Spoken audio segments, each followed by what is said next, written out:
Shalom Bapak Ibu, selamat hari Minggu. Minggu tanggal 7 Juni 2020.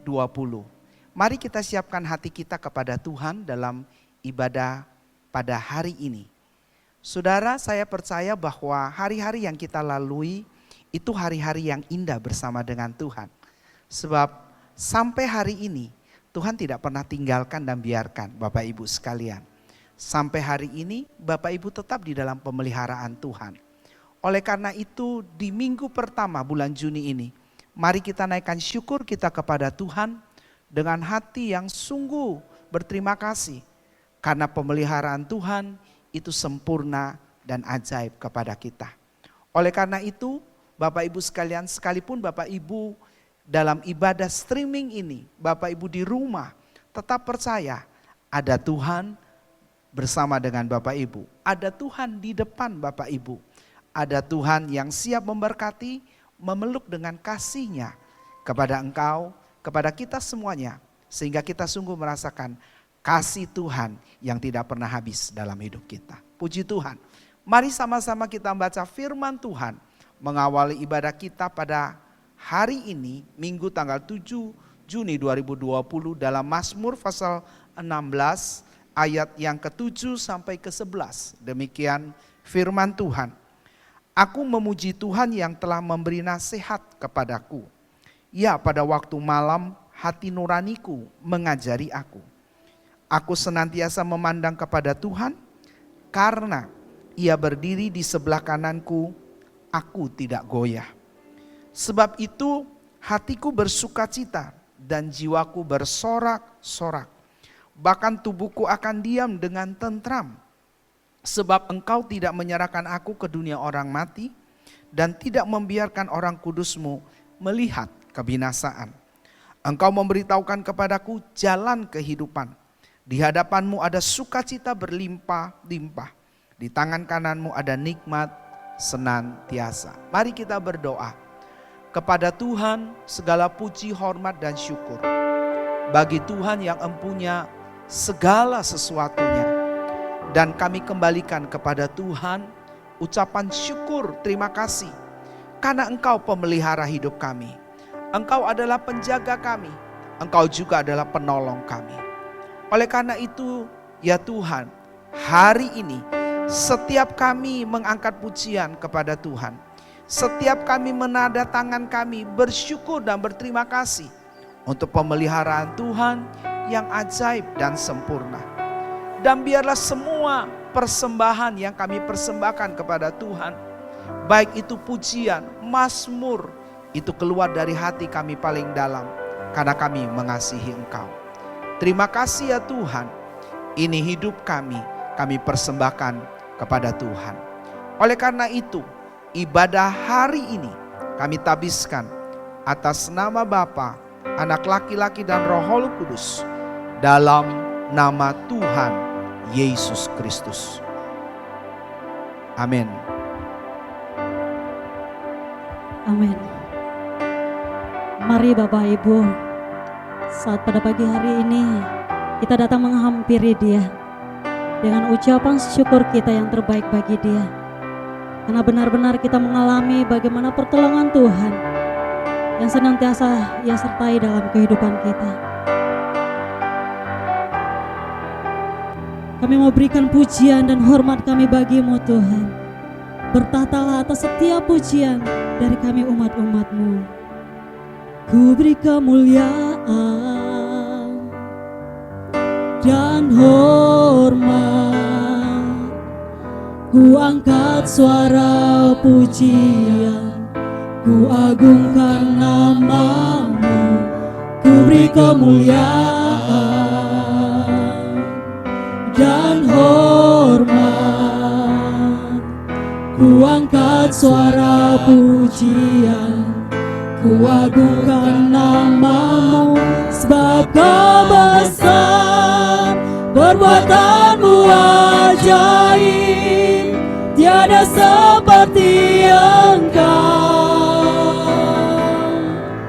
Tiada seperti Engkau, sebab Kau besar, perbuatan-Mu ajaib, tiada seperti Engkau,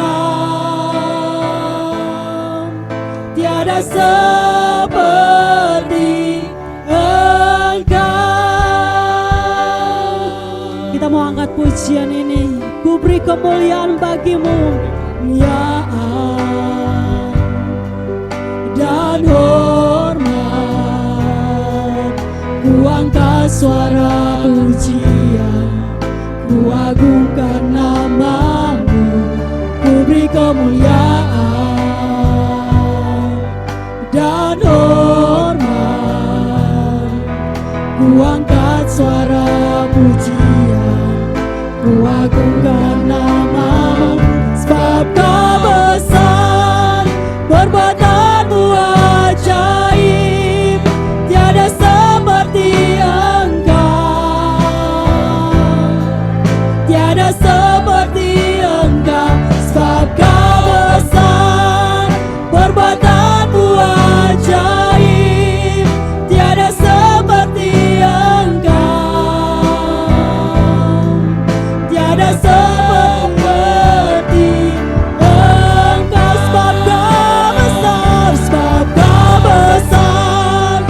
perbuatanmu ajaib, tiada seperti Engkau,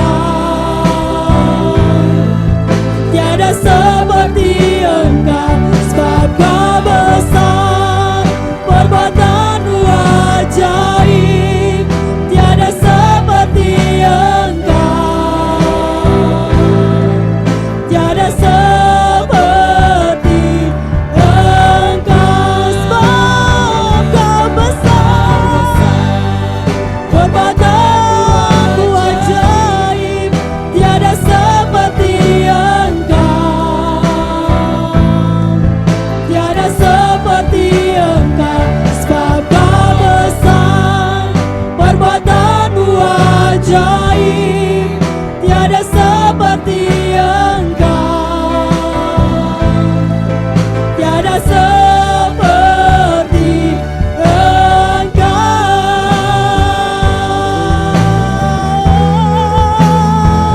Sebab Kau besar, perbuatanmu ajaib, tiada seperti Engkau. Sebab Kau besar, perbuatanmu ajaib, tiada seperti Engkau, tiada seperti Engkau. Bapak Ibu, setuju dengan kata-kata yang kita nyanyikan? Kita mau percaya bahwa tidak ada Allah seperti Allah kita yang kita sembah. Kita percaya bagaimana penyertaan Tuhan yang sempurna dalam hidup kita. Semua yang kita terima, baik itu kebaikan Tuhan, baik itu penyertaan Tuhan, baik itu mujizat-mujizat yang kita alami dalam hidup kita, bahkan tantangan sekalipun, kita lihat semuanya. Kita percaya bahwa ada pertolongan Tuhan yang Tuhan nyatakan buat kita. Itu adalah perbuatan Tuhan yang ajaib yang kita alami dalam hidup kita. Karena itu, mari kita sungguh-sungguh katakan pujian ini, bahwa perbuatan Tuhan sungguh besar dalam hidup kita. Perbuatan Tuhan sungguh ajaib dalam hidup kita. Sebab Kau besar, perbuatanmu ajaib, dan tiada yang sepertimu. Sebab Kau besar, perbuatanmu ajaib, tiada seperti Engkau, tiada seperti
kami menyembah-Mu Tuhan.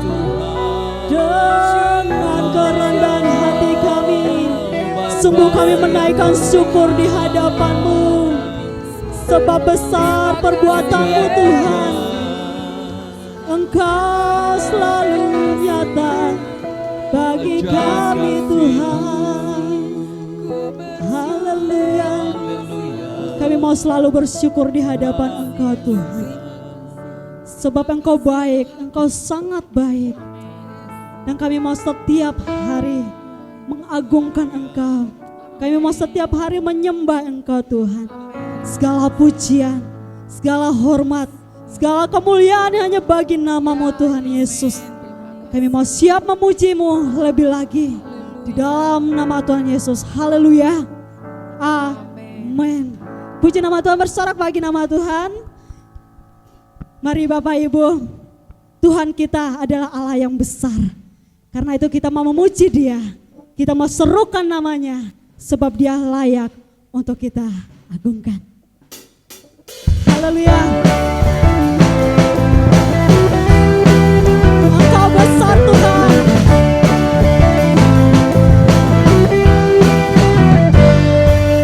Kita mau katakan, Tuhanku maha besar, Tuhanku maha kuasa, Raja segala raja. Dia takkan tergoyahkan dari apapun. Dia takkan terkalahkan. Dia hidup dan berkuasa. Serukan namanya, Yesus Tuhan Raja. Segala kuasa tunduk dalam namanya. Dia luar biasa, perkasa mulia. Yesus nama di atas segala nama. Ya, Engkau Allah yang besar, Engkau maha mulia, dan kami mentinggikan Engkau Yesus. Tuhanku maha besar, Tuhanku maha besar, Tuhanku maha kuasa, Raja segala raja. Dengan tegas kita katakan, Dia takkan tergoyahkan, Dia takkan terkalahkan. Dia hidup dan berkuasa. Serukan namanya, Yesus Tuhan Raja. Segala kuasa tunduk dalam namanya.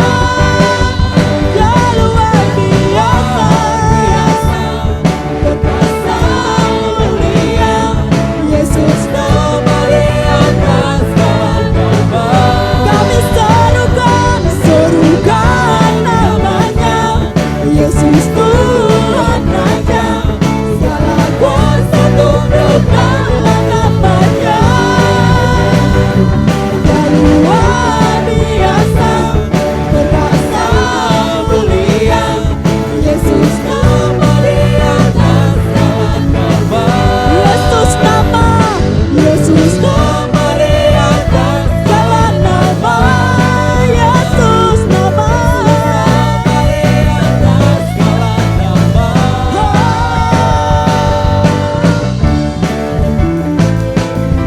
Haleluya. Yesus nama di atas segala nama. Dan Dia yang layak untuk kita besarkan. Haleluya. Tuhan Yesus memberkati kita semua. Kita mau tekatkan dengan iman kita bahwa Engkau sungguh besar dalam hidup kita. Engkau besar dalam setiap langkah kita. Terima kasih Tuhan.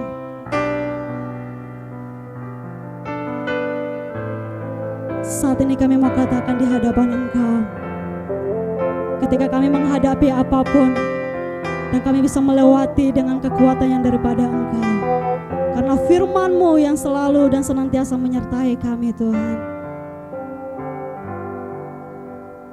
Firman-Mu berkata, Kau besertaku, maka kuat roh dan jiwaku. Tangan-Mu Tuhan selalu ku nantikan. Di setiap langkahku percaya, dengan sayap-Mu ku akan terbang tinggi. Di tengah badai hidup ku tak menyerah. Kau kekuatan dan perlindungan bagiku, pertolonganku di tempat maha tinggi. Ku mengangkat tanganku, aku berserah. Kau ku nantikan, Kau yang ku sembah, Yesusku, Rajaku. Kita mau katakan pujian ini, firman-Mu menyertai kami. Firman-Mu berkata Kau besertaku, maka kuat roh dan jiwaku. Kami mau katakan bahwa kami kuat sebab ada Engkau, Yesus. Tuhan selalu ku nantikan. Di setiap langkahku percaya, dengan sayap-Mu ku akan terbang tinggi. Di tengah badai hidup ku tak menyerah. Kau kekuatan dan perlindungan bagiku, pertolonganku di tempat maha tinggi. Ku mengangkat tanganku, aku berserah. Kau ku nantikan, Kau yang ku sembah, Yesusku, Rajaku. Dengan sayap-Mu ku akan terbang tinggi. Di tengah badai hidup ku tak menyerah. Kau kekuatan dan perlindungan bagiku, pertolonganku di tempat maha tinggi. Ku mengangkat tanganku, aku berserah. Kau ku nantikan, Kau yang ku sembah, Yesusku, Rajaku, Yesusku,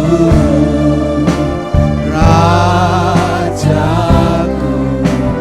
Yesusku.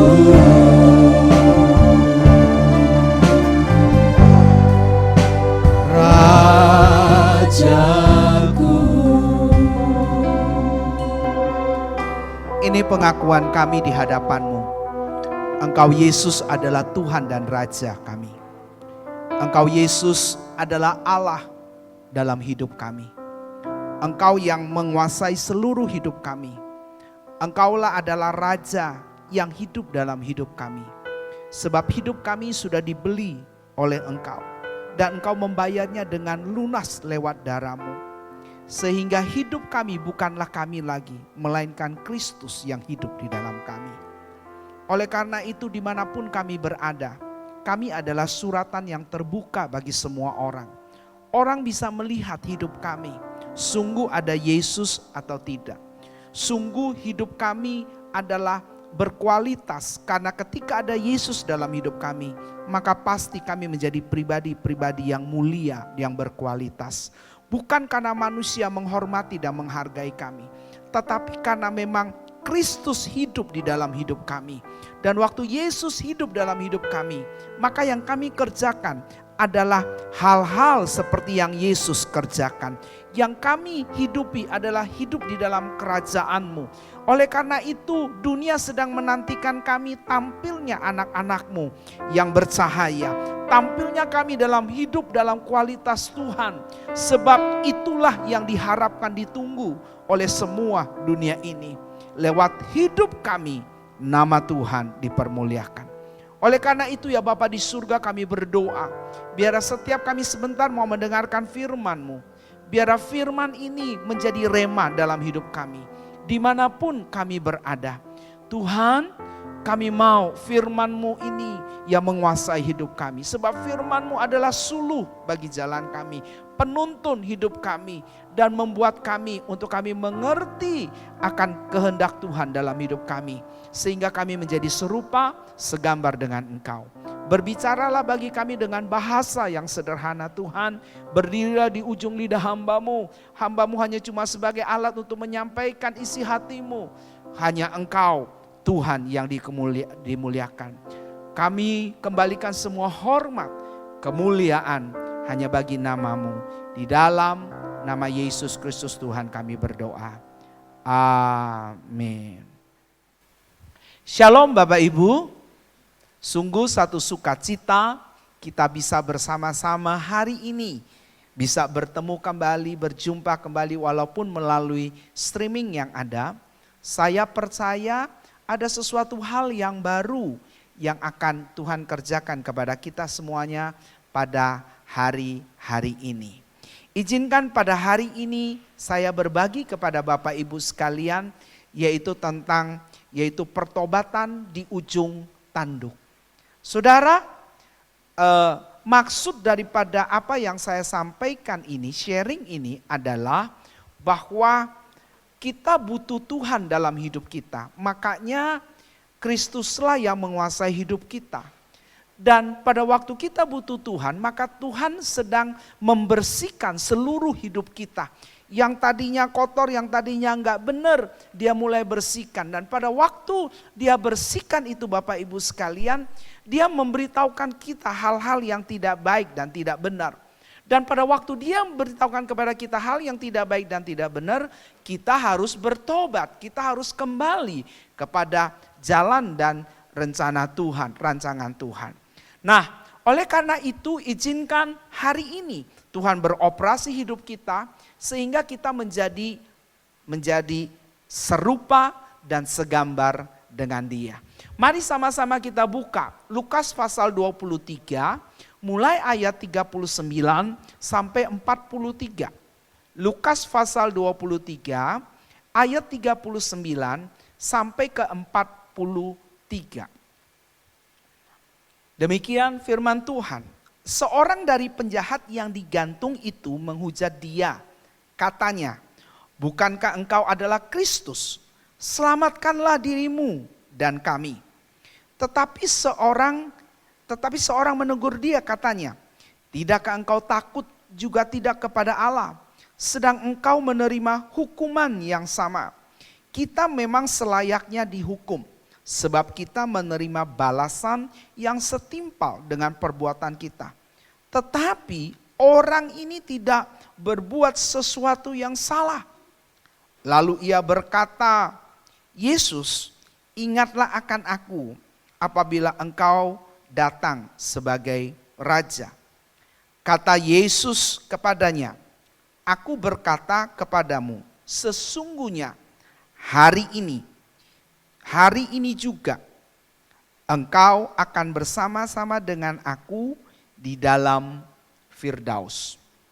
Kalau Bapak Ibu telaah mengenai pembacaan kita, maka itu adalah satu dialog antara Tuhan Yesus dengan dua orang penjahat yang ada di sebelah kiri maupun di sebelah kanan.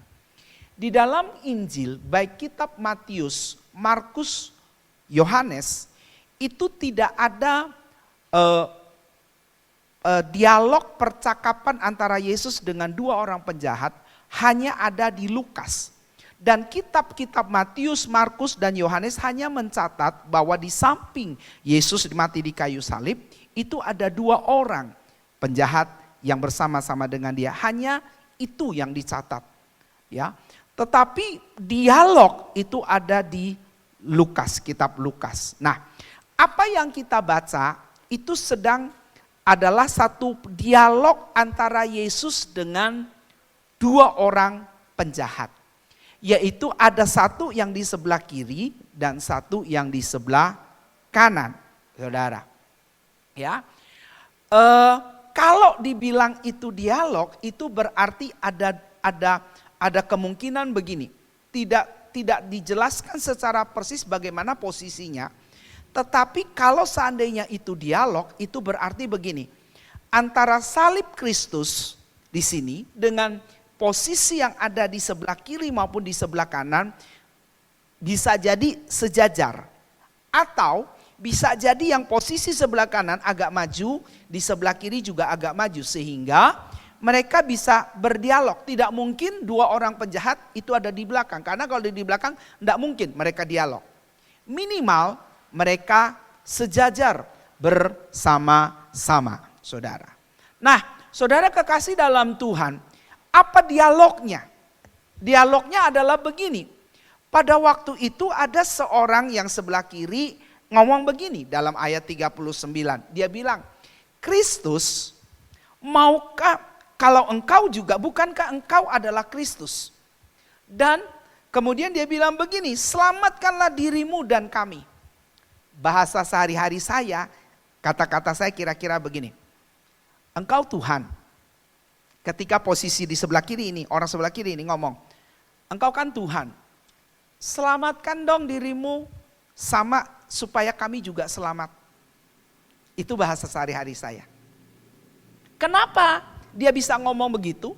Sebab kalau Bapak Ibu baca dalam ayat-ayat yang sebelumnya, mulai ayat 33 dalam Lukas 23, mulai 33 sampai sebelum 39, 38, itu para ahli Taurat dan orang Farisi sama para prajurit itu mengolok-olok Yesus.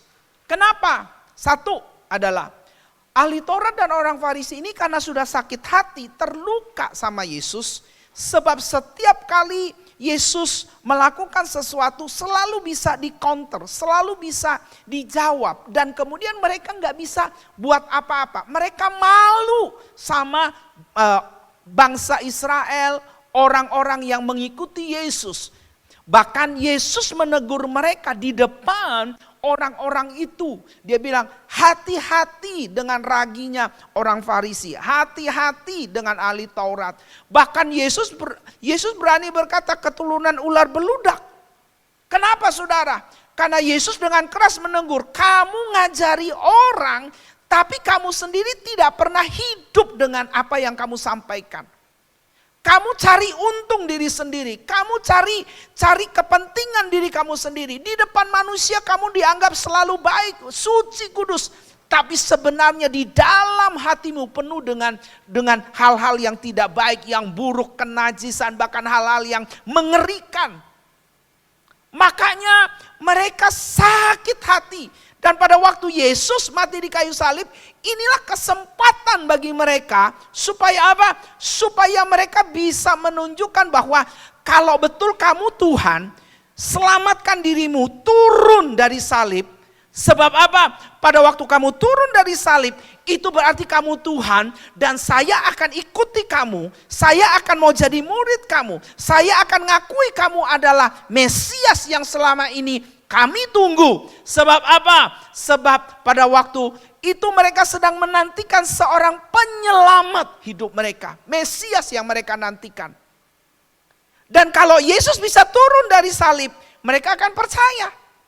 Tapi tahukah saudara, bagi Yesus sebenarnya itu mudah untuk melakukannya. Bisa untuk melakukannya. Tapi Yesus tidak mau melakukannya. Sebab Yesus sedang mendemonstrasikan kasih, bukan mendemonstrasikan kuasa. Makanya saudara, pada waktu Tuhan Yesus tergantung di kayu salib, Tuhan Yesus berkata, Eloi, Eloi, lama sabachthani. Lalu kemudian mereka berkata begini, kita lihat apakah Elia bisa turun dari langit menolong Yesus supaya dia turun, supaya dia tidak mati di kayu salib. Saudara, bukan cuma itu. Kemudian mereka ngomong begini, kalau engkau anak Allah, turunkan dirimu. Makanya kalau saudara baca dalam ayat yang ke-34, Yesus berkata, Bapa ampunilah mereka, karena mereka tidak tahu apa yang dibuat. Nah, orang yang di sebelah kiri ini memanfaatkan situasi kondisi itu dengan cara apa? Supaya waktu Yesus turun dari salib, maka mereka pun juga selamat. Dan pada waktu Yesus selamat, dia bisa berkompromi, dia bilang begini, masa-masa susah saya bersama dengan engkau, kamu bisa tolong saya. Minimal saya jadi asistenmu, ajudanmu. Sebagai seorang Raja Mesias. Tapi Yesus tidak melakukan itu, saudara. Makanya kenapa sampai orang di sebelah kiri ini berani dan bisa ngomong begitu? Karena apa? Satu, dari hal dia melihat orang-orang yang berbicara. Kedua adalah karena memang orang yang di sebelah kiri ini, maaf bicara Bapak Ibu, sungguh tidak mau bertobat. Sekalipun sudah berada di ujung tanduk. Nah, dialog yang kedua yang Yesus ngomong adalah kepada orang yang ada di sebelah kanannya. Pada waktu Yesus ngomong kepada orang di sebelah kanannya, orang inilah yang kemudian bicara sama Yesus. Dalam ayat yang ke-40, dia bilang begini, tetapi yang seorang menegur dia, berarti yang sebelah kanannya, katanya, tidakkah engkau takut juga tidak kepada Allah, sebab engkau menerima hukuman yang sama. Kita memang selayaknya dihukum, tetapi tidak menerima balasan yang setimpal dengan perbuatan kita, tetapi orang ini tidak berbuat sesuatu yang salah. Sampai di sini dulu, saudara. Saudara, ada dua bagian yang Yesus sedang bicara, yang Yesus sedang, Lukas sedang mau jelaskan kepada kita dalam dialog ini. Dialog yang pertama adalah bahwa orang yang di sebelah kanan ini menyadari bahwa dia adalah orang berdosa yang membutuhkan Tuhan. Dia adalah orang yang tidak layak menerima sesuatu kehidupan yang lebih baik. Sebab apa? Pada waktu digantung di kayu salib inilah kesempatan bagi dia untuk bertobat. Saudara, pada waktu kesempatan inilah dia bertobat, saudara. Dia berbicara bahwa kita selayaknya menerima hukuman setimpal dengan perbuatan kita. Kenapa? Karena orang ini menyadari bagaimana hidupnya yang lama, hidupnya yang rusak, hidupnya yang hancur, hidupnya yang penuh dengan kesia-siaan, hidup yang dimana membuat semua orang dirugikan lewat apa yang dia lakukan. Sebab saudara, pada zaman itu orang yang mati di kayu salib adalah orang penjahat yang besar, yang tidak ada hukuman, tidak ada toleransi apapun. Mereka adalah penjahat yang besar. Bagi dia menganggap bahwa dia sudah lakukan sesuatu hal yang buruk, yang besar, bukan yang baik. Makanya saudara, dia datang sama Tuhan. Dia menyadari, dia mau mengubah hidupnya, saudara. Saudara kekasih, pada waktu dia berada di ujung tanduk. Kalau saudara baca dalam kamus bahasa Indonesia, di ujung tanduk itu adalah artinya adalah masa yang susah, masa-masa yang genting, masa-masa yang sulit, dan masa-masa yang mengkhawatirkan. Kalau salah menempatkan, bahaya. Bagai telur, ketika dia geser sedikit, satu, jatuh pecah. Dua, ketika telur itu di ujung tanduk, pecah telurnya, nembus keluar semuanya. Jadi dengan kata lain begini, salah menempatkan, salah pada posisi, salah ambil keputusan, maka hancur hidupnya. Orang yang kedua ini ngambil kesempatan bahwa inilah saatnya bagi dia untuk bertobat, kembali pada Tuhan. Saudara, ternyata saudara, kata bertobat, kalau Bapak Ibu baca, itu diambil dari kata metanoia. Baca di Roma pasal 12 ayat 2, lalu kemudian 2 Timotius pasal 2 ayat 25, itu dipakai kata bertobat metanoia. Apa pengertian metanoia? Metanoia mengandung pengertian ada 4 hal. Bagian yang pertama adalah cara berpikir yang diubah. Kedua, menyesali dan kemudian berbalik arah. Menyesali kemudian berbalik arah. Berbalik arah apa saudara? Berbalik arah hidupnya. Kalau misalnya awalnya dia menghadap ke kiri, sekarang berbalik arah ke kanan. Lalu kemudian saudara, pada waktu dia berbalik kanan, maka dia tahu tujuan di depan yang harus dia hadapi. Tujuan di depan yang akan dia capai. Tujuan di depan yang akan dia jalani. Dan kemudian saudara yang keempat, dia melangkah kepada tujuan itu. Jadi ketika metanoia itu pengertiannya adalah begini. Orang yang berpikir dengan sadar bahwa dia butuh sesuatu, dia butuh Tuhan dalam hidupnya. Sebab apa? Dia menyesali dengan hidupnya yang lama. Dia menyesali dengan perbuatan-perbuatannya yang salah. Untuk apa saudara? Supaya dia mau berubah arah dari hidup yang hancur, dari hidup yang bobrok, dari hidup yang rusak, berubah menjadi hidup yang baik, hidup yang berkenan. Pada waktu dia menyadari bahwa dia berubah arah untuk berada pada hidup yang benar, dia melihat ke depan, bukan lagi lihat ke belakang. Seperti Paulus bilang, jangan lagi ingat masa lalumu, tapi arahkan pandanganmu ke depan. Pada waktu dia mengarahkan pandangan ke depan, dia melihat tujuan di depan, dia melihat sasaran di depan, dia melihat arah di depan, dia tahu itu jauh lebih baik, dia tahu itu hidup yang lebih baik, dia tahu itu tujuan Tuhan dalam hidupnya. Baru kemudian dia melangkah. Makanya Paulus berkata dalam Galatia, kalau tidak salah dia bilang, seorang yang bertobat adalah begini, ketika dia dulu seorang pencuri, kemudian dia berubah menjadi orang yang bertobat, lalu kemudian berubah arah menjadi bukan lagi mencuri, kemudian dia bekerja. Setelah dia bekerja, lalu kemudian dia dapat hasil, dari dia dapat hasil, dia bagikan hasilnya kepada orang, baik orang yang dia kasih di keluarga, kepada orang yang membutuhkan.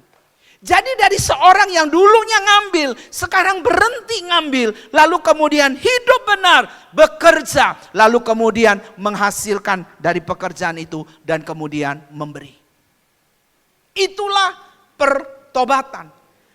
Saudara, ketika orang sebelah kanan ini ngambil keputusan itu untuk dia lakukan, maka tanpa dia sadari sebenarnya dia sedang, dia menyadari bahwa dia tahu hidupnya hancur, hidupnya rusak. Makanya dia menyesali dan kemudian, tidakkah engkau tahu bahwa kita adalah orang-orang, dia bilang, yang seharusnya wajar menerima hukuman. Bahasa sehari-hari saya kira-kira begini. Teman, sobat, kita ini sudah wajar dapat hukuman. Kamu sama saya, kita sama-sama penjahat. Kalaupun juga harusnya kita dihukum, itu wajar kita dihukum. Tapi orang ini itu tidak bersalah. Dari mana dia tahu bahwa Yesus tidak bersalah? Bukankah kalau kita lihat kapan mereka ketemu? Di mana mereka ketemu? Ada dua hal. Yang pertama adalah pada waktu mungkin sebelum orang ini ditangkap, karena 3,5 tahun Yesus melayani, ada banyak kali Yesus mengadakan mujizat, ada banyak kali Yesus menjamah, menjangkau orang. Dia dengar bagaimana Yesus melakukan.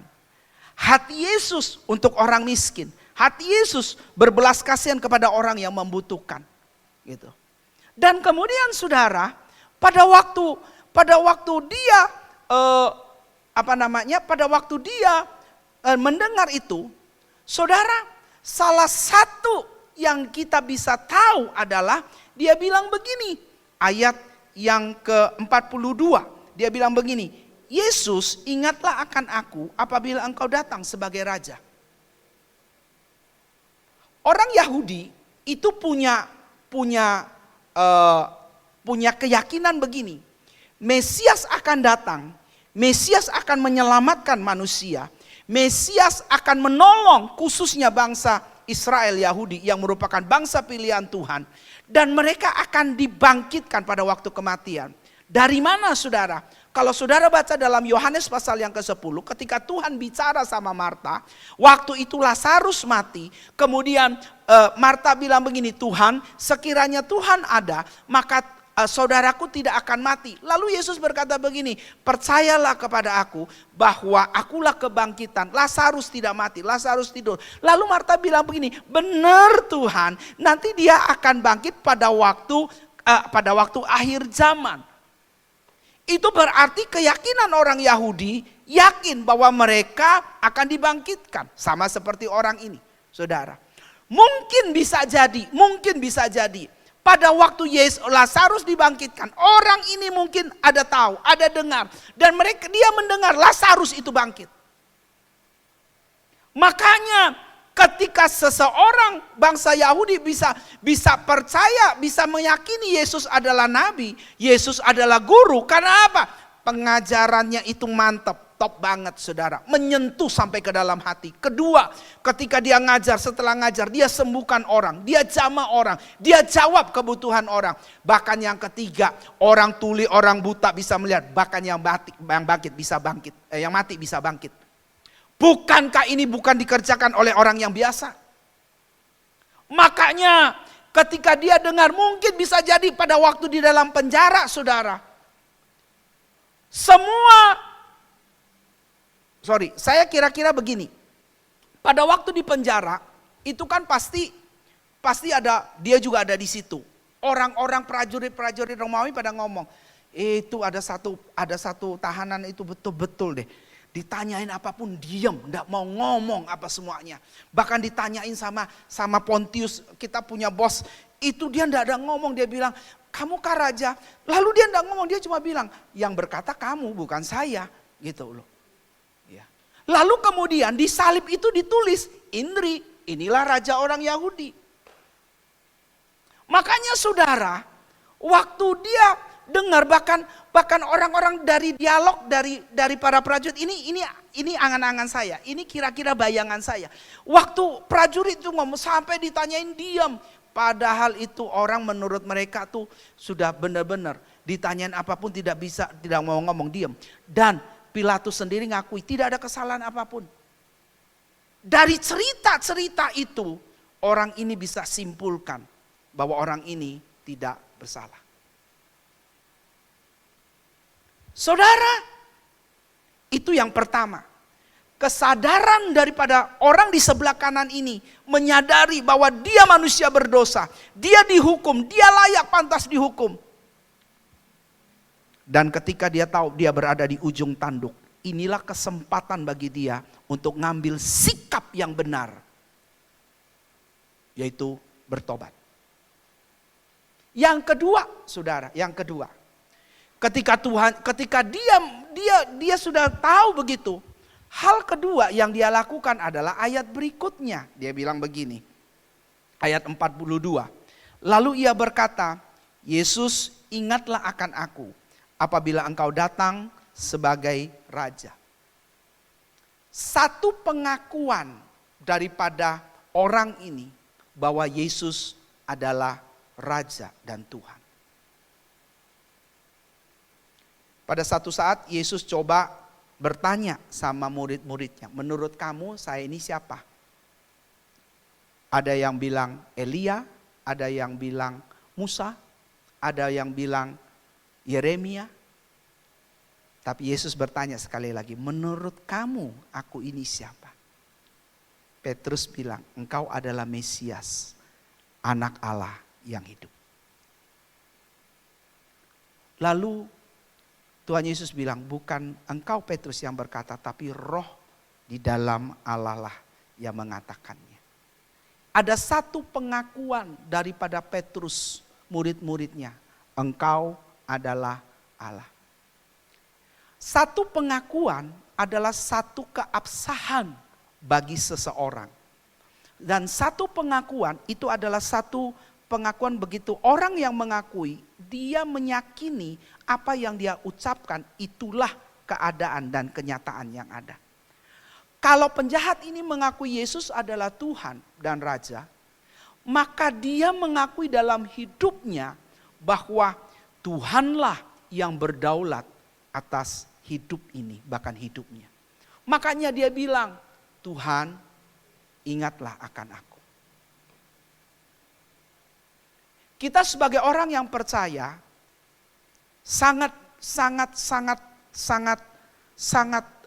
Tuhan sangat mengharapkan kita untuk apa?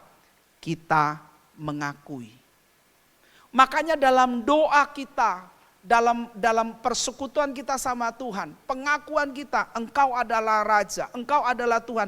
Itu bukan cuma sekedar keluar dari mulut kita, tapi betul-betul pengakuan secara legal, pengakuan secara alam semesta, pengakuan dalam hidup kita. Tidak ada Tuhan yang lain.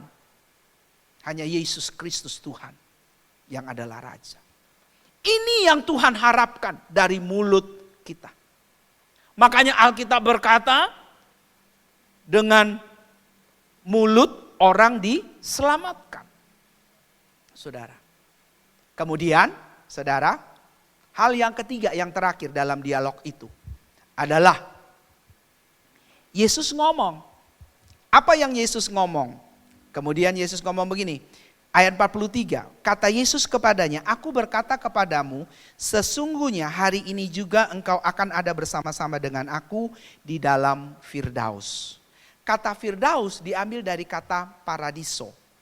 Paradiso itu adalah satu taman yang dimana taman itu menjamu para prajurit yang sudah pulang dari perang, mereka menang dari perang, lalu kemudian sebagai bentuk penghargaan daripada seorang raja, raja itu membawa mereka ke dalam satu taman, lalu kemudian itu dijamu dengan sepuas-puasnya prajurit itu. Dan budaya ini terjadi pada waktu di zaman Persia. Kita tahu Persia dikalahkan oleh Romawi, sehingga ketika zaman itu, itulah dibawa cara budaya itu yang kemudian dipakai juga oleh orang Roma. Makanya pada waktu Yesus ngomong sama orang di sebelah kanan, pada hari ini engkau bersama-sama dengan aku di Firdaus, di paradiso. Pengertian yang pertama dari orang ini yang mungkin belum kenal Tuhan lebih jauh adalah bahwa kalau Tuhan janji bahwa aku sudah melewati semua proses hidup, tekanan hidup yang berat, segala pergumulan yang aku hadapi dengan apapun bentuknya. Ketika aku bertobat mengakui Dia, aku berada dalam taman di mana Tuhan jamu aku. Tapi pengertian yang kedua yang Yesus sedang bicara tentang paradiso adalah begini. Bahwa satu tempat di mana tempat itu seperti yang Tuhan ceritakan, gambarkan satu perumpamaan antara Lazarus dengan orang kaya. Kata yang dipakai juga sama, paradiso. Di mana Lazarus itu dalam satu tempat berada di pangkuan Abraham. Dan hidupnya bahagia, enak, nikmat, menikmati semua yang dijanjikan. Tapi orang kaya ini berada di tempat yang namanya Hades, yaitu penuh kesengsaraan, penderitaan, selalu aus.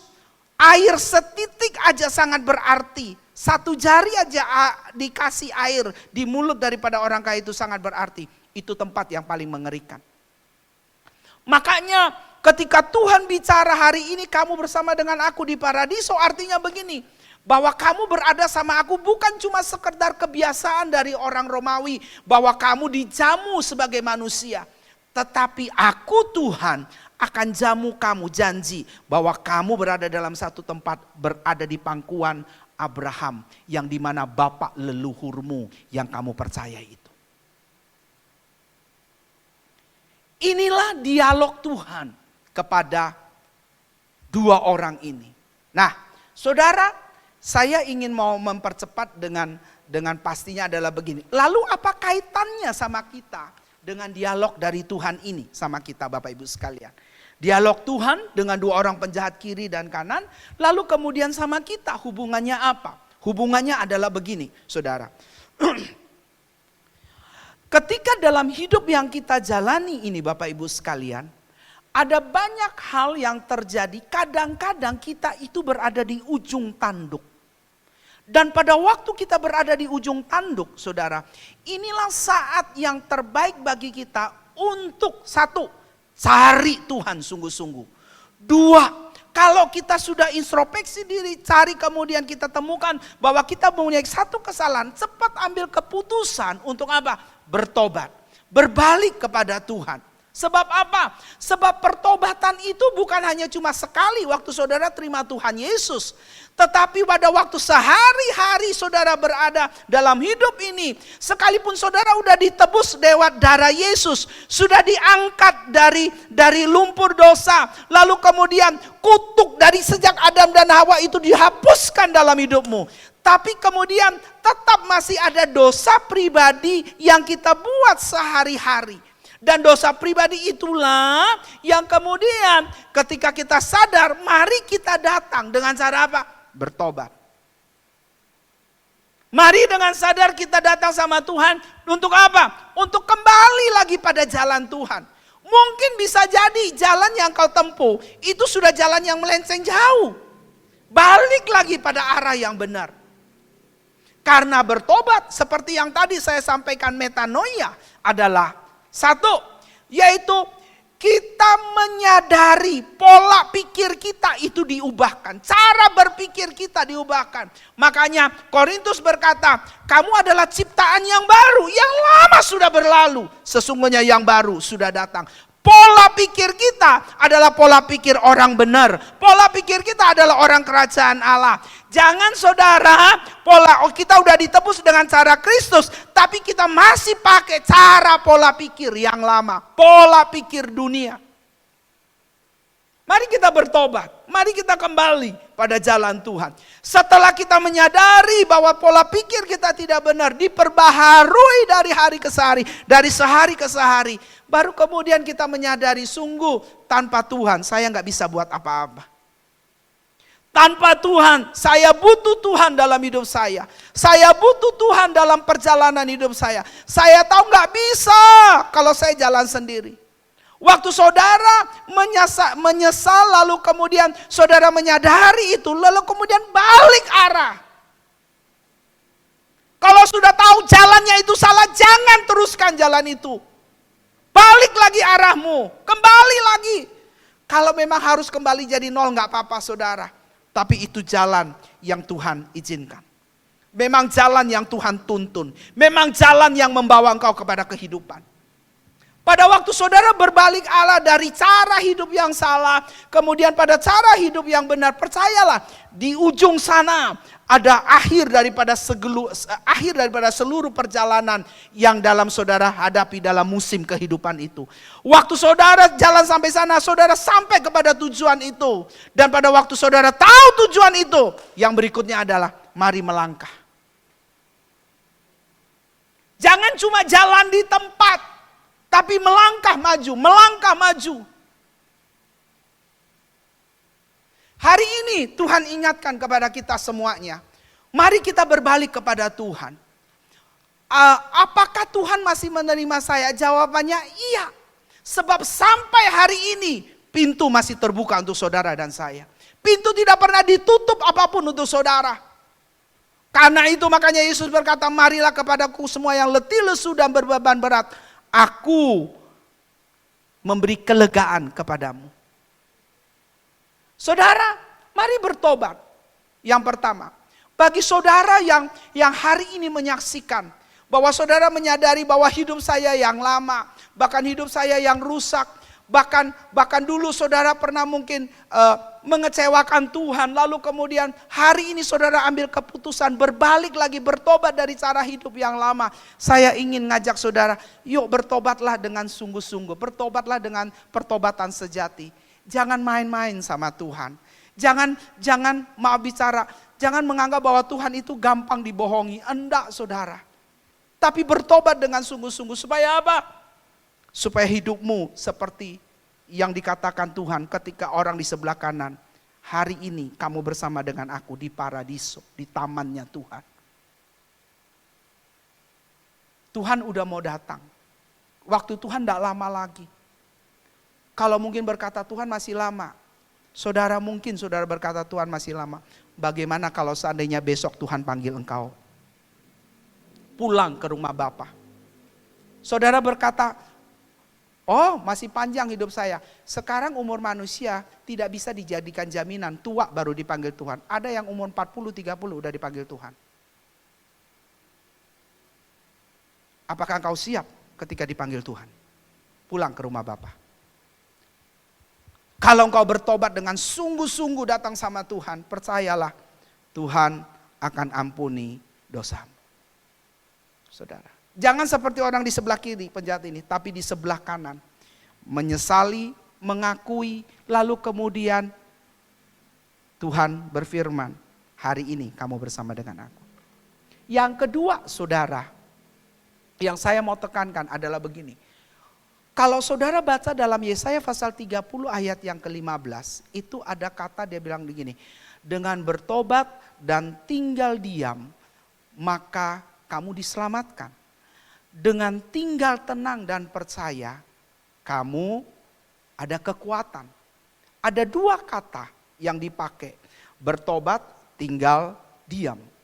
Nah, maksudnya tinggal diam, kalau Bapak Ibu baca dalam bahasa aslinya itu artinya itu adalah rest, quiet attitude. Lalu kemudian descend. Artinya begini, sikap hidup kita ketika kita bertobat, manusia lama kita itu didiamkan. Attitude yang tidak baik itu didiamkan, dimatikan. Bahkan datang sama Tuhan dengan merendahkan diri di hadapan Tuhan. Itu sikap daripada seorang yang bertobat, diselamatkan. Tapi sikap kedua, yaitu yang namanya tinggal tenang dan percaya, itu bicara tentang sikap hati. Jadi pengertian begini, sikap hati itu adalah waktu saudara berada dalam sikap hati yang benar, itu ada kekuatan daripada Tuhan yang mendorong dari dalam, membuat engkau kuat menghadapi segala sesuatu.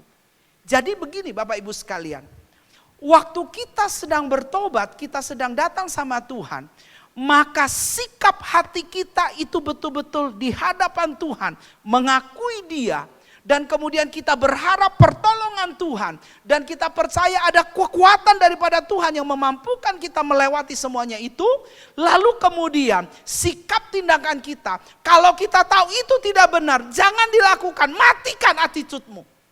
Matikan sikap hidup yang gak benar ini. Datang sama Tuhan dengan rendah diri di hadapan Dia. Maka dikatakan keselamatan itu datang padamu. Seperti orang yang di sebelah kanan. Dan yang terakhir saudara, hal ketiga yang ketika kita pelajari tentang pertobatan di ujung tanduk adalah begini. Percayalah gini, kalau Tuhan berjanji, Dia pasti akan tepati. Tuhan janji sama orang ini, kamu akan ada sama aku di paradiso. Hari ini juga. Dan hari ini Tuhan janji sama engkau, kamu ada bersama dengan aku di paradiso. Kamu ada di pangkuan Abraham. Sebab apa? Janji Tuhan kepada Abraham dan janji itu diberikan kepada kita, anak-anaknya. Anak-anak ahli waris dari Abraham yang berhak menerima janji-janji Allah. Janji kepada Abraham, janji itu juga diberikan sama kita. Jadi Bapak Ibu sekalian, hari ini yang saya ingin share bagikan, pembelajaran kita adalah Mari kita bertobat sama Tuhan, datang sama Tuhan. Kapan datang sama Tuhan? Setiap hari. Sadar atau tidak dalam perjalanan hidup kita. Banyak kali kita melakukan hal salah, hal yang gak benar. Yang mungkin bagi kita benar, belum tentu benar bagi Tuhan. Mari kita datang, minta ampun sama Tuhan. Supaya apa? Hidup kita dibaharui dari hari ke sehari. Waktu kita dibaharui Tuhan sehari ke sehari, kita akhirnya menjadi bisa seperti Kristus, sempurna seperti Kristus. Dan pada waktu Yesus datang, Yesus berkata, dan Yesus bukan cuma datang nanti pada waktu akhir zaman, tapi Yesus berkata, hari ini, Ibrani berkata, hari ini kalau kamu dengar firman-Ku dan kamu membuka hati untuk aku, maka kamu akan mendapatkannya. Hari ini ketika kita buka hati untuk Tuhan, maka kita akan mendapatkan Tuhan dan kita akan berada di pangkuan Abraham di satu tempat yang dijanjikan Tuhan, yaitu taman Tuhan yang penuh dengan kemuliaan. Tuhan Yesus berkati kita. Mari kita datang kepada Tuhan, kita menghampiri Dia. Kita percaya bahwa Dia adalah Tuhan.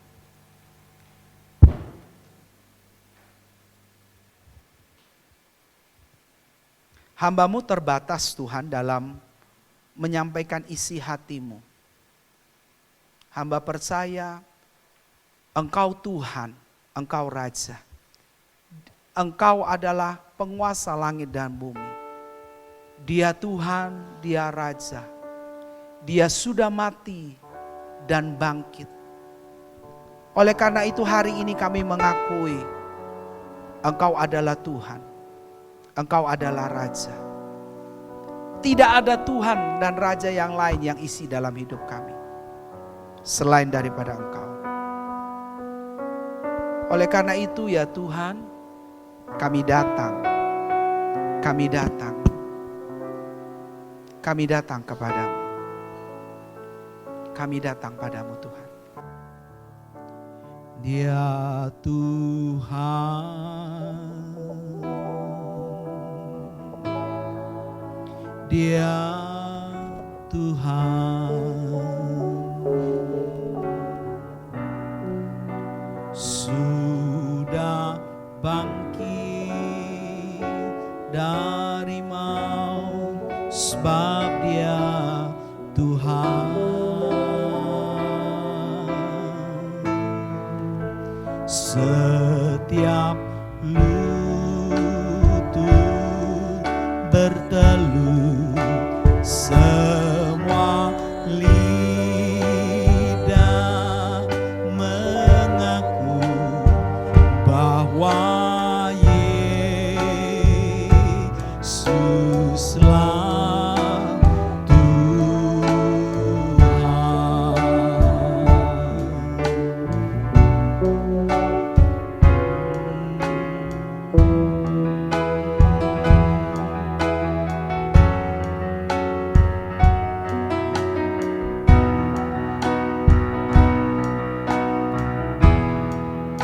Dia Tuhan,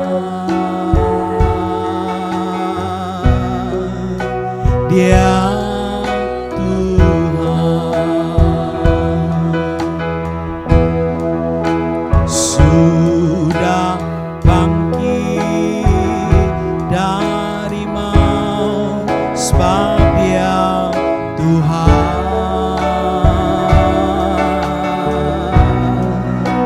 Setiap lutut bertelut, semua lidah mengaku bahwa Yesuslah Tuhan. Mari sekali lagi datang pada Tuhan. Katakan Dia Tuhan. Dia Tuhan, Dia Tuhan, sudah bangkit dari maut, sebab Dia Tuhan.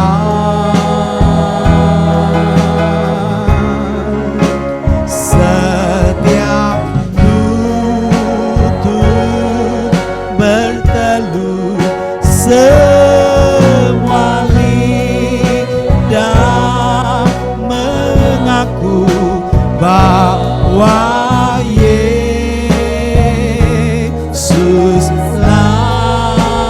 Tuhan. Setiap lutut berteluh, setiap lutut berteluh, semua lidah mengaku bahwa Yesuslah Tuhan. Sekali lagi, setiap lutut pasti akan bertelur. Setiap lutut berteluh, semua lidah mengaku bahwa Yesuslah Tuhan.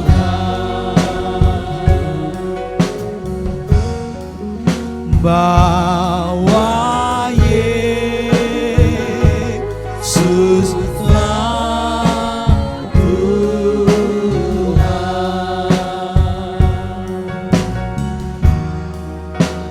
Bahwa Yesuslah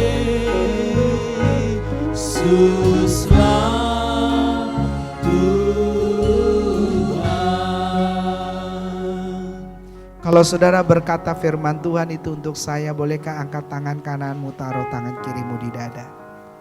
Tuhan, banyak kali hidup kami seperti itu, berada di ujung tanduk.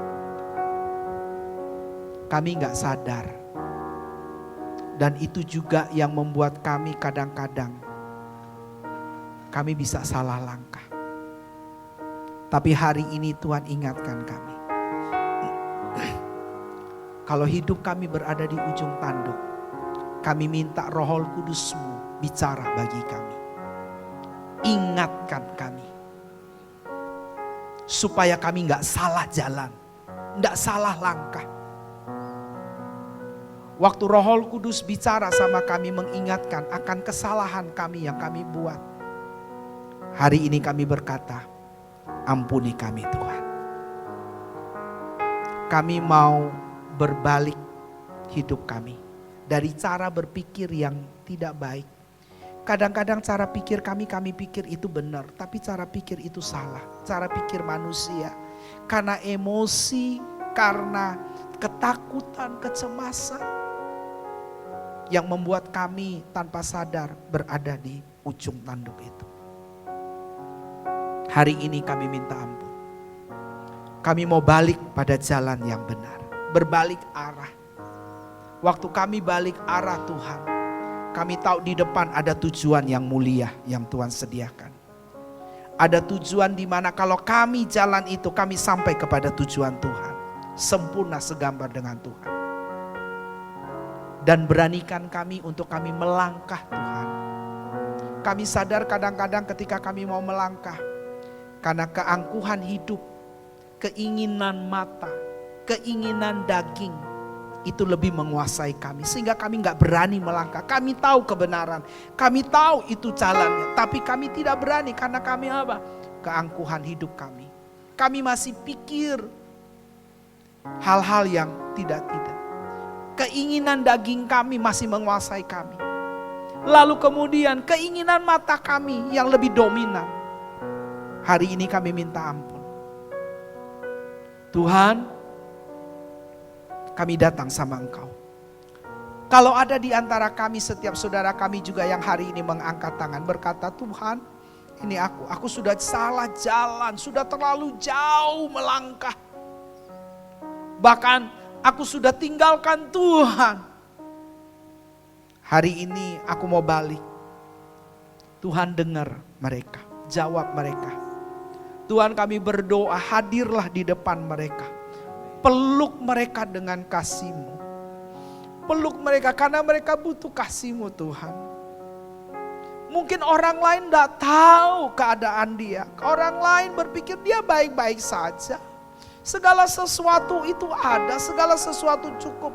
tapi jauh di dalam hatinya menangis, merintih, memohon. Dan dia meratapi akan hidupnya. Masa begini terus? Masa mau berapa lama bertahan? Bahkan mungkin dia udah capek dalam hidup ini dengan apa yang dia hadapi. Terlalu capek dengan topeng yang dia pakai. Hari ini Tuhan jamah. Kami hanya minta sentuh hati dia Tuhan. Hadirlah Tuhan, peluk dia dengan kasih-Mu. Peluk dia dengan kasih. Kami juga berdoa Tuhan untuk setiap kami hari ini. Kalau kami tahu ini firman Tuhan untuk kami mau berkata, kami mau bertobat Tuhan. Bukan hanya cuma 1 kali, 2 kali, tapi itu mungkin setiap hari untuk kami lakukan, setiap saat. Ketika kami tahu ini salah, kami cepat datang, Tuhan ampuni aku. Tuhan aku mau balik lagi. Tuhan aku mau pada jalan yang benar. Tuhan dengar setiap doa anak-anak-Mu. Jangan sampai kami sudah jalan terlalu jauh. Kemudian tanpa sadar mungkin kami sudah berada di tepi jurang dan sebentar lagi akan jatuh. Tapi hari ini kami berdoa biar setiap kami menyadari itu. Dan berbalik pada Tuhan, pada jalan-Mu. Dan Tuhan kami berdoa biar Engkau sendiri datang menghampiri. Dan Engkau berkata kepada setiap pribadi. Dan Engkau berbicara, hari ini Engkau bersama dengan aku di Firdaus. Hari ini Engkau bersama dengan aku dalam paradiso tamannya, taman Tuhan. Hari ini Engkau akan ada berada di pangkuan Abraham. Tempatmu ada di sini. Dan janji itulah yang membuat kami kuat menghadapi hidup ini. Janji itulah yang membuat kami yakin bahwa dalam perjalanan hidup ini sekalipun sulit dan sukar yang kami hadapi, ada banyak tekanan-tekanan yang ada banyak hal yang kami nggak bisa ngomong.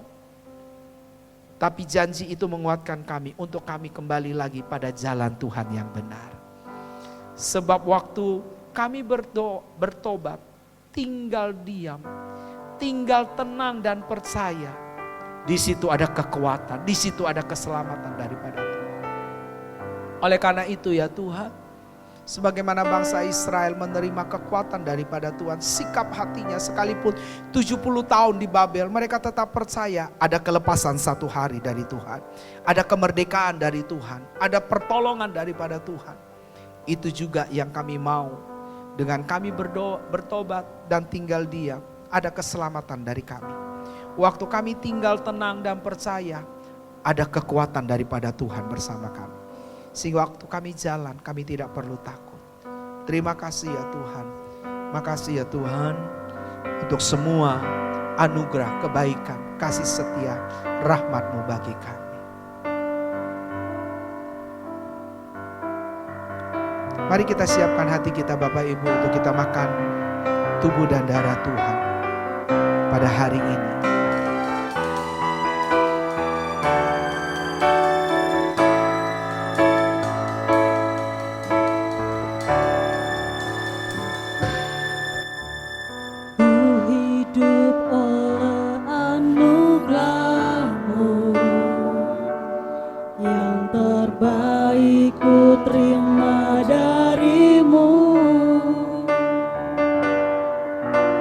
Rancangan-Mu indah bagiku, sebab ku hidup hanya di dalam-Mu. Tiada pernah ku meragukan bukti kasih dan karya salib-Mu.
Bapak Ibu yang punya roti dan anggur, Bapak Ibu bisa siapkan. Mari kita bersama-sama memulai acara perjamuan kudus kita. Kalaupun tidak ada roti dan anggur, Bapak Ibu ada roti atau air apapun, Bapak Ibu bisa siapkan. Mari kita akan bersama-sama memulai perjamuan kudus kita pada hari ini. Dengarkan firman Tuhan.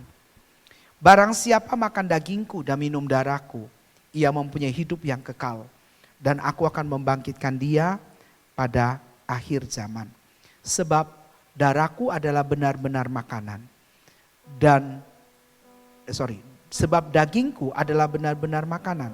Dan darahku adalah benar-benar minuman. Barang siapa makan dagingku dan minum darahku, ia tinggal di dalam aku dan aku tinggal di dalam dia. Sebab apa yang telah kuteruskan kepadamu telah aku terima dari Tuhan, yaitu bahwa Tuhan Yesus pada malam waktu ia diserahkan mengambil roti dan sesudah itu ia mengucap syukur atasnya. Ia memecah-mecahkannya dan berkata, inilah tubuhku yang diserahkan bagi kamu. Perbuatlah ini menjadi peringatan akan aku. Mari saudara kita angkat tubuh Tuhan. Ini bukan roti atau hosti, tapi dengan iman kita berkata, ini tubuh Tuhan. Tubuh Tuhan hancur karena saudara dan saya. Ini adalah makanan sejatinya Tuhan yang akan memberi kita kekuatan, kemampuan yang terus akan membawa hidup kita pada jalan-jalan Tuhan yang benar. Waktu saudara makan tubuh Tuhan, percayalah Tuhan tinggal dalam engkau. Apakah saudara percaya ini tubuh Tuhan? Mari dengan iman kita makan dalam nama Yesus.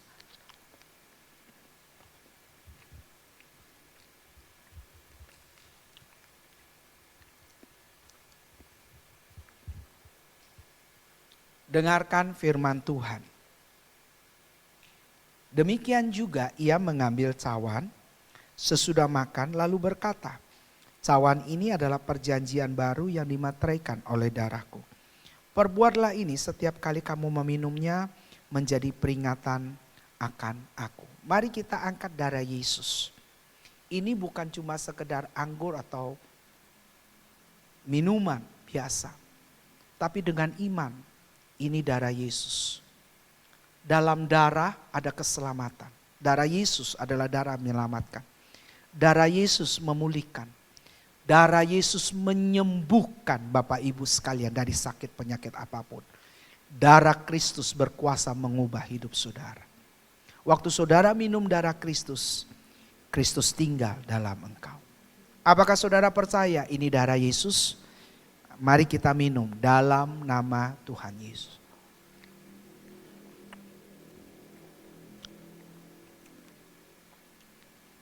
Dengarkan firman Tuhan. Sebab setiap kali kamu makan cawan ini dan minum, sebab setiap kali kamu makan roti ini dan minum cawan ini, kamu memberitakan kematian Tuhan sampai ia datang. Mari kita naikkan syukur kita pada Tuhan. Terima kasih Tuhan. Terima kasih Tuhan. Syukur kepada Tuhan. Terima kasih.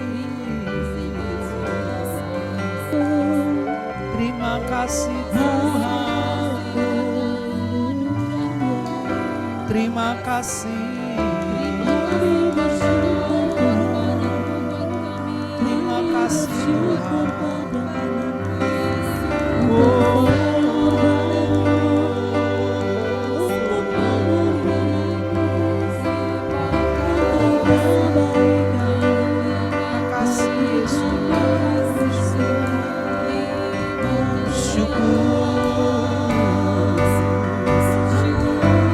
Terima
Kami pada hari ini, kami berdoa ya Tuhan untuk setiap jemaat-Mu dimanapun mereka berada, diberkati oleh Tuhan.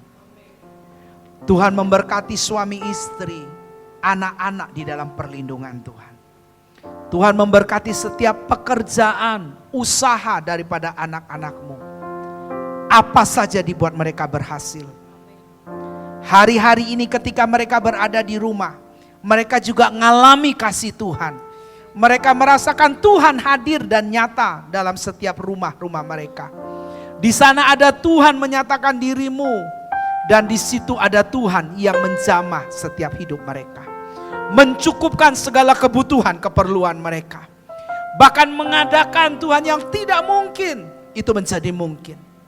Oleh karena itu Tuhan, kami berdoa Engkau memberkati mereka yang sakit, Tuhan sembuhkan, yang susah Tuhan hiburkan, yang lemah Tuhan kuatkan, yang putus asa ada pengharapan baru. Hari-hari ini mereka yang berada di ujung tanduk, hari ini ada pertolongan Tuhan, ada hikmat Tuhan, ada Roh Kudus yang berbicara sama mereka, sehingga mereka mengambil satu sikap, satu tindakan yang benar, yang membuat hidup mereka menjadi selamat dan bahagia. Kalaupun juga ada keluarga-keluarga yang berada di ujung tanduk, hari ini kami berkata, penyertaan Tuhan ada bersama mereka. Ada pertolongan Tuhan, ada jalan keluar dari Tuhan, ada penyelamatan dari Allah bagi keluarga demi keluarga. Sebab keluarga adalah inisiatif-Mu. Makanya kami datang, kami berkata di dalam nama Yesus, ada pertolongan Tuhan yang ajaib. Ada kasih karunia yang melimpah dalam hidup mereka dari hari ke hari, bahkan keluarga-keluarga ini. Tuhan, mereka yang dalam pekerjaan sudah berada di ujung tanduk, hari ini kami berkata ada pertolongan Tuhan, ada kekuatan Tuhan, ada kemampuan dari dalam yang memastikan mereka sekalipun menghadapi itu, mereka tidak mengorbankan hati nurani mereka, tidak mengorbankan hidup mereka, tidak mengorbankan kebenaran Kristus dalam hidup mereka, tapi mereka tetap menjaga hidup dengan benar. Sebab dengan itulah Alkitab berkata, ketika kamu kehilangan nyawa karena namaku, maka kamu akan mendapatkan kembali nyawa itu yang aku berikan bagi engkau. Tuhan, kami berdoa, kami menyerahkan seluruh umat-Mu hari ini di dalam tangan Tuhan. Kami juga berdoa untuk Tuhan, saudara-saudara kami yang hari ini berulang tahun di bulan Juni. Tuhan memberkati mereka. Apa saja yang dibuat oleh mereka berhasil. Tangan Tuhan yang menyertai, tangan Tuhan yang menolong.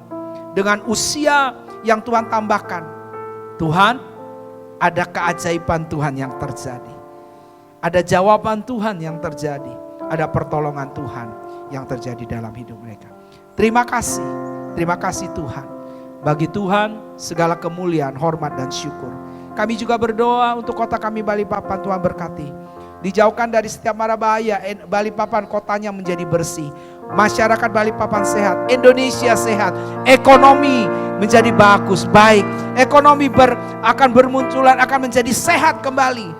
Karena ada Yesus bersama dengan ada di Indonesia. Oleh karena itu Tuhan memberkati Indonesia, memberkati seluruh pemimpin kami, mulai dari presiden sampai yang paling bawah. Berikan hikmat bagi mereka untuk mengatur segala sesuatunya. Terima kasih Tuhan. Makasih Yesus. Mari kita siapkan hati kita untuk menerima berkat Tuhan pada hari ini. Tuhan memberkati engkau dan melindungi engkau. Tuhan menyinari engkau dengan wajahnya dan memberi engkau kasih karunia.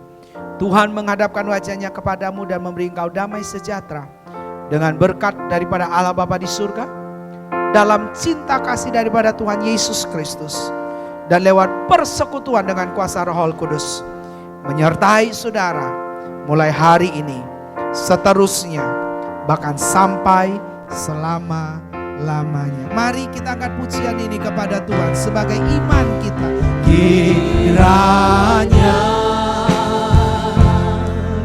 Engkau memberkati aku berlimpah-limpah,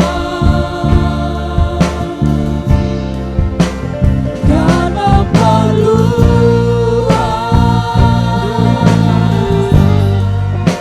daerahku.